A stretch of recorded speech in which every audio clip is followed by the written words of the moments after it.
Greetings. Welcome to the ONTIC Protective Intelligence Podcast. I'm Chuck Randolph, ONTIC's Chief Security Officer. From 30 years as a military officer and over 25 transforming corporate security teams to function beyond their traditional roles, protection, risk management, and threat mitigation have been front and center throughout my career. This podcast series will explore the turbulent world of risk, security, and protective strategies through conversations with leaders and innovators in the field. Now, on to the discussion. The ongoing situation in the Red Sea presents a significant challenge for the international community. Escalating attacks by Yemeni Houthi rebels on commercial vessels disrupt critical trade routes, raising concerns about regional stability and economic impact. Joining us today to navigate this complex issue is Insight Forward's founder, Ross Hill. Ross brings a wealth of experience and expertise to the discussion. He has honed his skills over 15 years holding senior positions within leading consultancies and multinational corporations. Ross shares his knowledge through industry events and networks as a recognized thought leader. Beyond technical expertise, Ross emphasizes the importance of real-world insights and accurate forecasting. His analysis goes beyond informing immediate decisions, which is vital to shaping future strategies. Ross Hill, welcome to the ONTIC Protective Intelligence Podcast. Hi, Chuck. Yeah, thanks for having me. Really great to join you. Yeah, I feel like I just saw you. Yeah, and I feel like we just talked about this. Yeah. Funny that. Yeah. So actually, timely, I guess you could say, for us to record, having been that we've just seen each other in the UK. Just talked about this issue in the Red Sea, shipping attacks, and as we try to decipher the geopolitical implications and get some ideas about the path forward. Is it stability? Is it turmoil? What should we think about it? Immediately thought about you, Insights Forward, to kind of help tell us what we should think about and lay some groundwork. I'm just going to go right into it, Ross. I mean, okay. What are, beyond disrupting of shipping, what are the broader strategic objectives of the Red Sea and the goals of the Houthis? Yeah, that's become quite an interesting question, actually. When the Israel-Hamas war in Gaza started, the Houthis came out, started targeting shipping, said it was in support of Hamas in Gaza and the Palestinian people, and then they would continue those attacks as long as that war continued, which is what they're showing they're doing at the moment. But what's become clearer more recently is that their goals do seem to be changing slightly, with the Houthis really looking at gaining more legitimacy in Yemen with the actions that they're carrying out, and kind of also in the region as well. Since the attacks, it does seem that they've become domestically more popular, and so they're looking to kind of solidify their support at home in the areas that they control. And also, maybe now they're thinking that they can use the threat of their attacks, which are having that kind of global impact, on maybe gaining some advantage in kind of negotiations domestically, particularly say with Saudi Arabia and Saudi Arabia's kind of military intervention in Yemen, and also maybe around kind of getting more international aid into the country, terrible humanitarian crisis caused by the civil war in Yemen. And I think the Houthis would like to see some kind of international support there. And they are having kind of a regional and noticeable impact beyond those attacks. You've started to see, let's say, pro-Palestinian protests in the West, people kind of chanting, stop bombing Yemen. So it's come to kind of people's, notice of what's going on, really. And then outside of kind of those, their own kind of domestic interests and regional kind of interests, one of the things they're talking about now is ending that influence of the US and the US presence in the Middle East. And that's, one of the main areas in which we see kind of those Houthi and Iran kind of goals, really align against the US and Israel in the region. Beyond that, do you think the Houthi goals align with Iran's regional interests in what's happening there? I mean, it's interesting. I think, we've had we had a lot of U.S. presence in the Middle East, one might say, for a very long time, post 9/11, and that somewhat has pulled back, at least on the open front. Do you see something like this as a potential resurgence of American forces, American influence, American boots on the ground, so to speak? I don't know about American boots on the ground. I mean, it's a massive test of US coalition. Yeah. I mean, it's certainly a significant test of US security guarantees in the region. I mean, that's the real thing you're kind of looking at is, how far can the US go in supporting Israel and its other allies in the region and guarantee their security against Iran and say Iran's proxies or the axis of resistance or whatever you want to call it. Because that has broader ramifications on US security guarantees in the Asia Pacific, in Eastern Europe with Ukraine. And there's some severe tests on US policy at the moment. Continually we see both Iran and the US say, well, we don't want a regional conflict, but they're basically fighting each other anyway, but just not in Iran or US. We're not stating it, but it's happening. Yeah. If we state it, therefore it is. And then the ramifications of that statement, words have meaning. And those meanings have second and third orders of effect for sure. Exactly. So it's sort of like it's a careful sort of tightrope that's being walked at the moment on both sides of, how far can Iran go in pursuing its goal of really trying to push the US out of the Middle East, one of its overall kind of like main strategies, and how far can then the US push back in terms of guaranteeing the security of its partners there, all under the context of the Israel-Hamas war, where Netanyahu, today or yesterday refusing to accept a ceasefire deal, that not looking very likely at the moment, looking like continuation of a prolonged conflict. The Netanyahu has some domestic issues that he's dealing with in the context of the war as well. So in terms of like a complex interwoven kind of issue, this is, about as fun as it gets.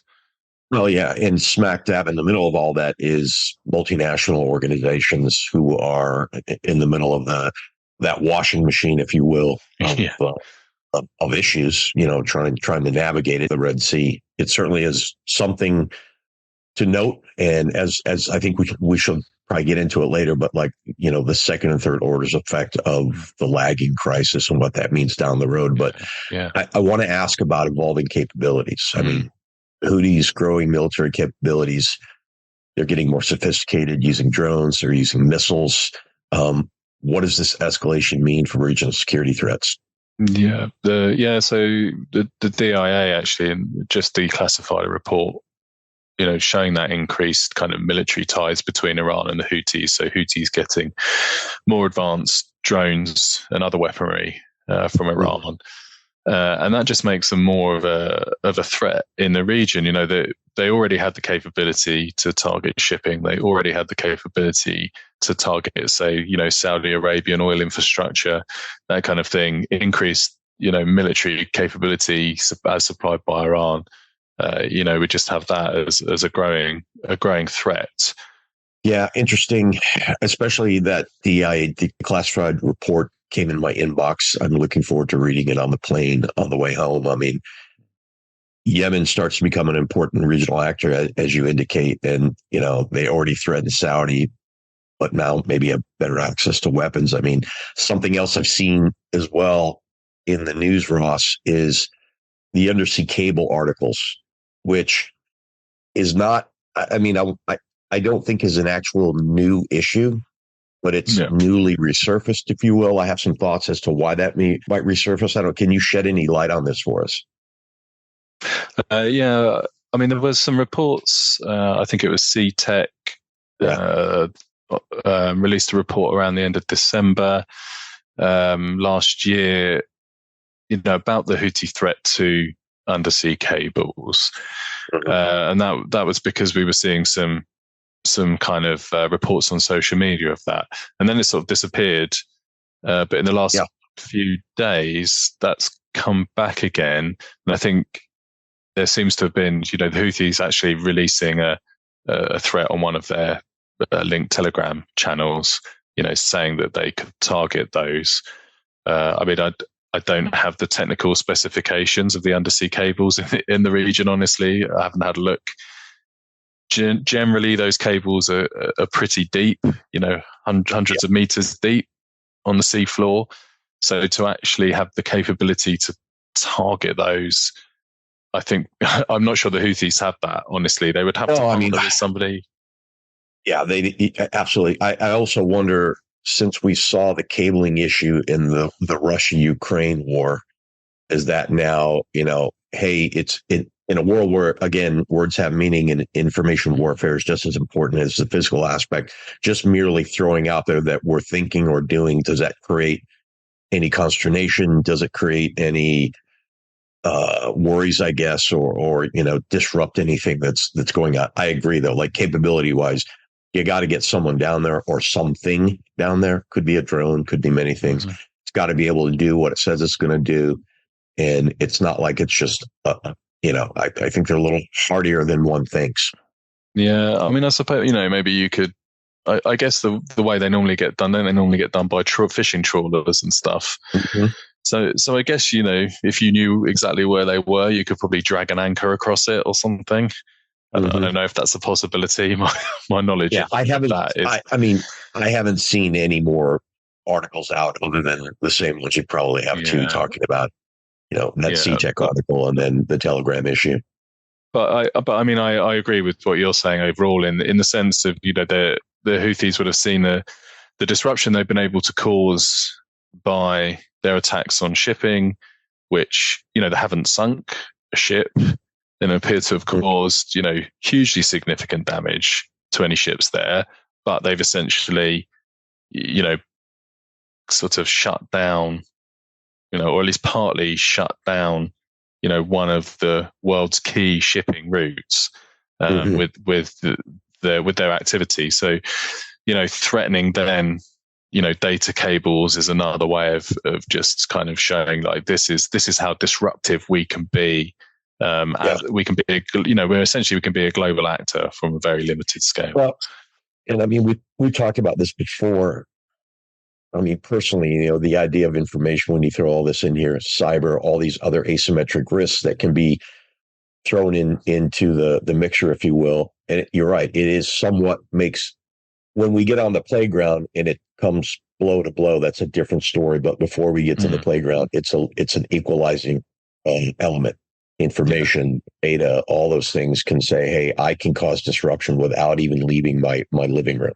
Yeah. Absolutely. I mean, the days of warfare as, organized battalions on battlefields only are sort of long gone, aren't they? We're in this constant state of conflict, essentially. Well, and I think there's something interesting in this as well in terms of shaping the environment. There's an old saying in information operations that phase 0 is shaping and everything is phase 0. So you're constantly shaping as well. Look, I'm a regional player here. Why? Because I told you, and I'm telling you, and I'll keep telling you how dangerous I am. I don't think this is you and I saying things aren't dangerous, people aren't dangerous, organizations and activists, can be very dangerous. But I mean, I can state I'm dangerous too, and maybe as a result of that, I start building a brand around myself about a regional player. Yeah, that's a really good point. I mean, that control of narrative. Yeah, the control of narrative, absolutely. Thinking about like the region and shifting alliances and stuff. I mean, what's your thoughts on regional powers like Saudi Arabia, UAE, Iran, all adjusting maybe their grand strategies or like near-term strategies as a result of what's happening there and what the Houthis are doing? Any flashpoints for us? Yeah, I mean, in terms of Saudi Arabia, I mean, it's largely, tried to stay out of it. A big part of that being that the Houthis have targeted Saudi territory before, and would likely do it again if Saudi were to kind of become directly involved in trying to contain what they're doing. So, I think this is why we see the US and the UK, taking the lead. We have the countries that we do within the naval operation there. That's reasonably well calculated around those kind of risks. And then for somebody like Iran, I mean, it's just become a good way to, fit part of their narrative and their strategy. It's opportunistic is the wrong word, but, the ability to use the Israel-Hamas war to further Iran's strategic aims in the region. They're doing quite a good job of being able to do that using their proxies to attack US military bases and US military assets in the region already. So I think it does fit in with the shaping of that regional strategy. And there's lots of parts to this. And one of the things we've been looking at recently are kind of what's China's involvement likely to be. China typically stays directly out of it. Directly out of it, but indirectly, I'm sure there's a lot of back channel discussions like, hey, this ship is flagged. Yeah. We would prefer you not mess with that. But I've even heard there's been some missteps around that as well. Yeah, and China is having some definite economic difficulties in terms of kind of an economic recovery at the moment. And so the disruption to shipping, which, one of the main routes from Asia, to and from Asia, and so Chinese ships now having to travel further, or ships, going to China, traveling much further. So, that increases prices for China, potentially fueling inflation in China. Well, that's sort of not so much of an issue because of China's sort of deflationary pressures at the moment, but the economy is really suffering in China at the moment, and anything that harms their kind of trade is not really very good. And we have seen some reports of Chinese officials apparently urging Iran to pressure the Houthis to kind of curb their attacks. But then, you do have to somewhat consider, does Iran have a full grip on the group to make them stop completely? I honestly don't know.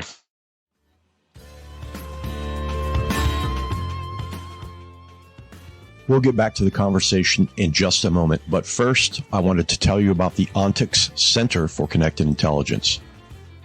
In the world of safety, security, and protection, we know that gathering and sharing information is crucial. That is why we created the ONTIC Center for Connected Intelligence.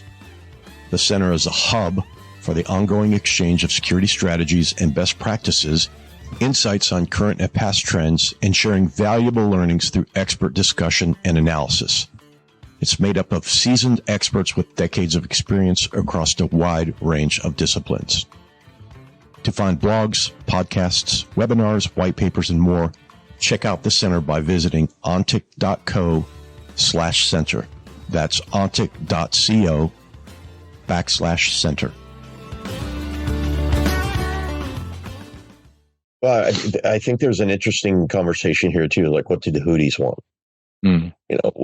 Is there a role where they say, hey, look, people have come in and tried to bomb us out of existence.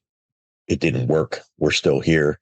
Now maybe there's a moment where there's galvanized leadership and it says maybe we are something. Maybe we step forward. Maybe we're encouraged by actions in the region which allow us maybe to come in and assume some leadership. I mean, I don't know. I'm not Houthi leadership, obviously, but I mean, I consider these things. Yeah. No, interesting points. What about intelligence gaps? I mean, we think, there's always critical challenges. We're thinking, the obvious question is, if the war in Gaza ends, do the Houthis stop? Or do we, or if we get a prolonged ceasefire, although, as you said earlier, that's, that doesn't look likely in the near term. I mean, Are there any gaps or any of these questions that you're considering? Yeah, I mean, from my point of view, I mean, I'll be honest and say, if the war in Gaza ended tomorrow, would the Houthis stop? Honestly, I don't know. We've spoken already, about them understanding the impact they are able to have on a global and regional scale, mm-hmm. given what's happening with the civil war in Yemen and them trying to consolidate or increase their, influence there. That makes you think, well, what motivation do they have to stop those attacks at the moment? The naval mission led by the US and is having, it's had some successes in kind of shooting down missiles and drones, but it's not stopping the attacks. Same with the US and UK airstrikes. They don't appear to have sufficiently degraded the capability to prevent the attacks. And then remember, as you said, Saudi basically tried to bomb them out of existence. I think I read somewhere it's like 25,000 airstrikes against them in Yemen, and they're just as capable as they were, but probably more capable than they were at the beginning of the civil war in Yemen. So, it feels like there's not a lot of reasons for them to actually stop, and actually they can then try and use it as leverage to kind of maybe get what they want regionally and internationally. I think that's a big question there, is like in terms of do we have we have immediate goals, and then maybe those goals shift into a long-term goal, or they're leading into some grander strategy that the Houthis might have in terms of, yes, gaining attention and using it as a way to get aid or get something to happen. I mean, that's interesting. I was just going to say, and it isn't like they'd never targeted shipping there before. No, they've done it before. So when you say, also when we talk about it stopping, I mean, I suppose we talk about it stopping at the frequency at which it's occurring now is maybe. No, I think absolutely, and thanks for that, because you're right.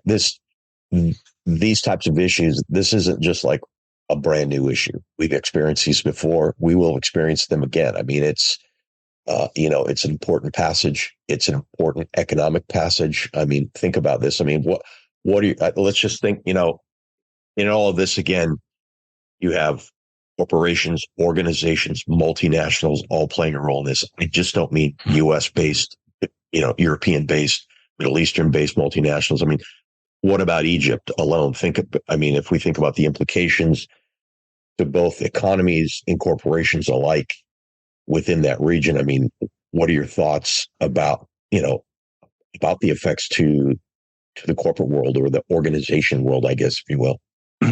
Yeah, I suppose when you talk about the direct impacts of the attacks, I mean, unless you're a shipping company or you're within those specific sectors and those specific supply chain routes and things like that, you have those obvious direct impacts that have been going on since November or so.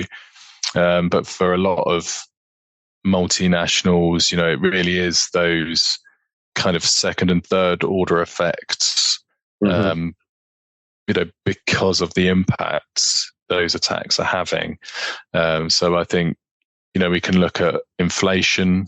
We were probably at a point, or coming towards a point of maybe peak inflation, so to speak, where inflation levels appear to be kind of coming down in most places.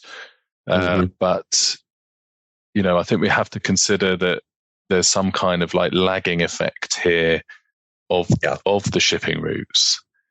It's you're absolutely right. I mean, we tend to look at the news. I think most people listening to the podcast probably don't, but many tend to look at the news and they think in terms of this has an immediate effect. Like, is this happening? What can we do?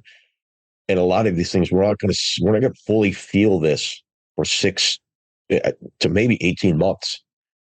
Yeah. I mean, there's a along because even if the frequency of the attacks did reduce, I suppose it would depend on the risk appetite of the companies. But how quickly do they go back to using that route again? Maybe that depends on kind of the security guarantees. Do we carry on with the naval mission in the region, and there's a lot of kind of like implications there for a kind of like that sort of return to, normality, so to speak, and how long that takes. And then, does this impact, prices in the longer term when countries and regions are trying to reduce, interest rates because of inflationary pressures. So, that's a big sort of thing to be looking at.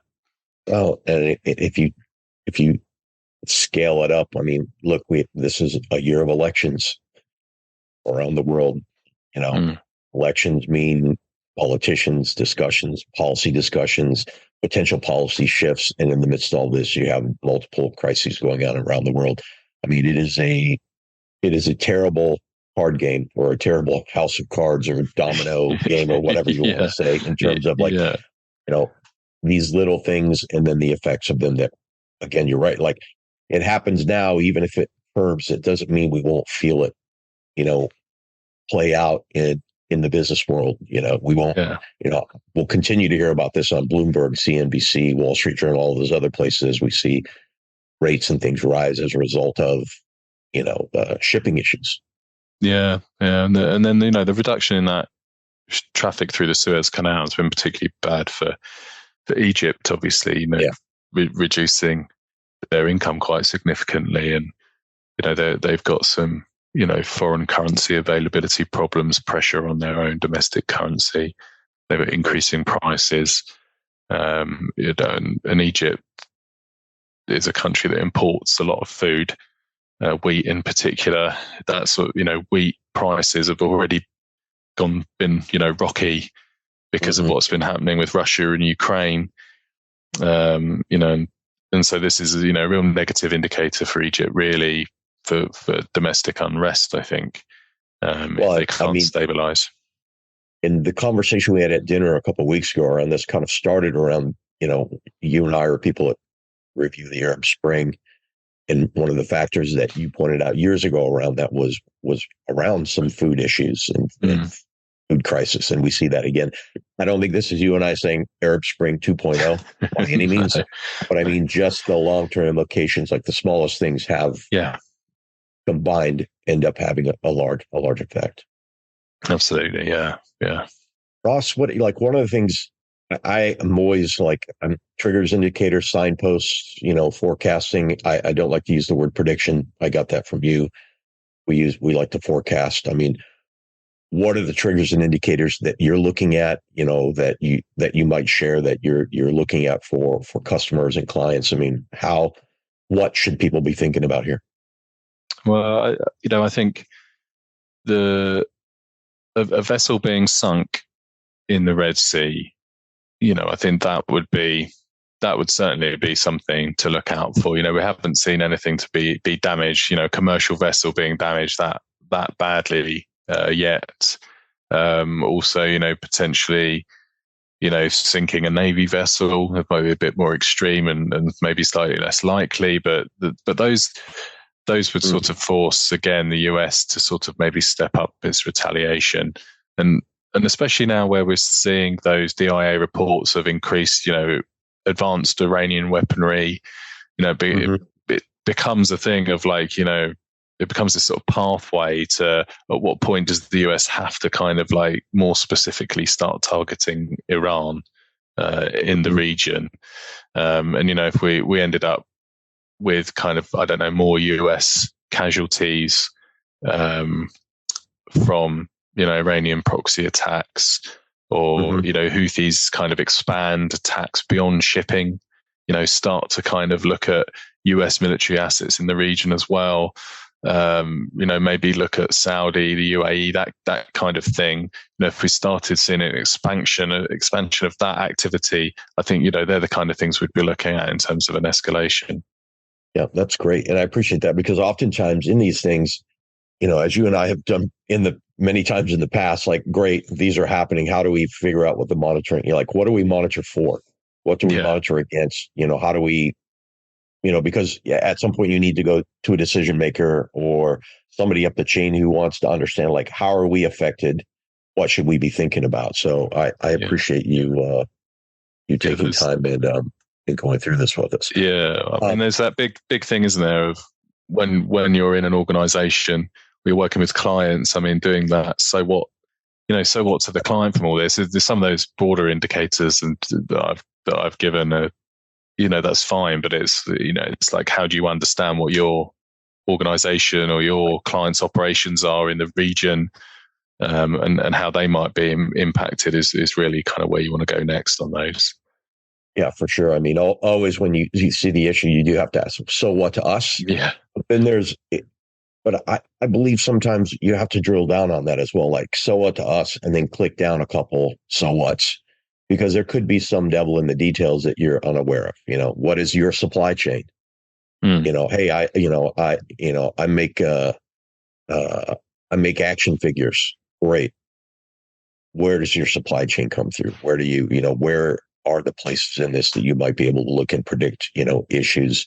Could be an increase in joints for your action figure. It could be an increase in, where the plastic comes from or whatnot. But I always appreciate your tutelage when we have a cacophony of issues to deal with. Yeah.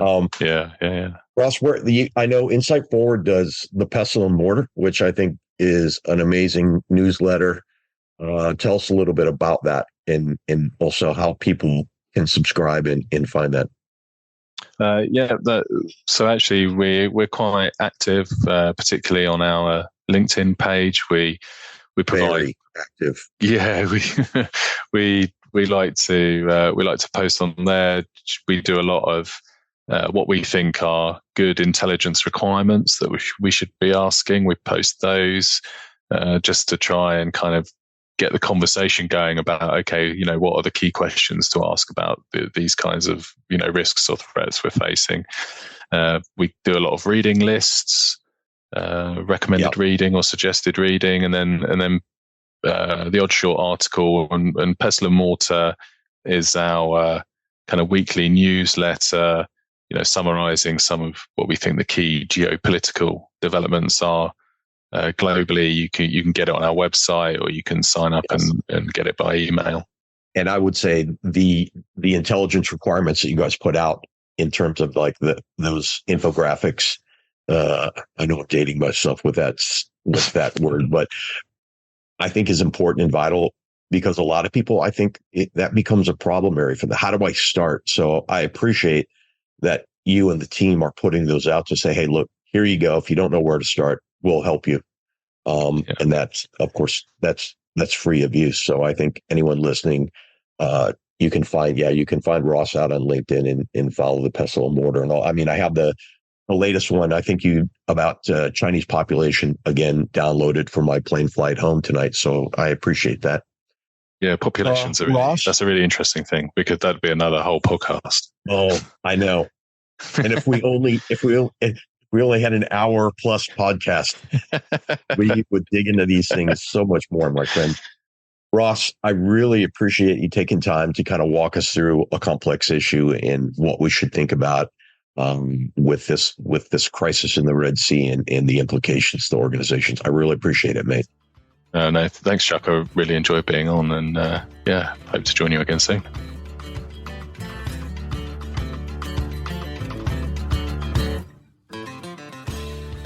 This episode was brought to you by the ONTIC Center for Connected Intelligence. Learn more at ontic.co/center. Again, that's ontic.co/center. It was produced by AJ McKeon. Our music is a track called Monteverde Ride, and it was written by Brian Bristow and performed by the Smokin' Novas. Check them out on Spotify. Please remember to rate and review our podcast on iTunes and subscribe on Apple Podcasts, Spotify, or wherever you get your podcasts. If you have questions, we'd love to hear them. You can reach us at podcast@ontic.co or visit ontic.co/center for more information. Thanks for listening.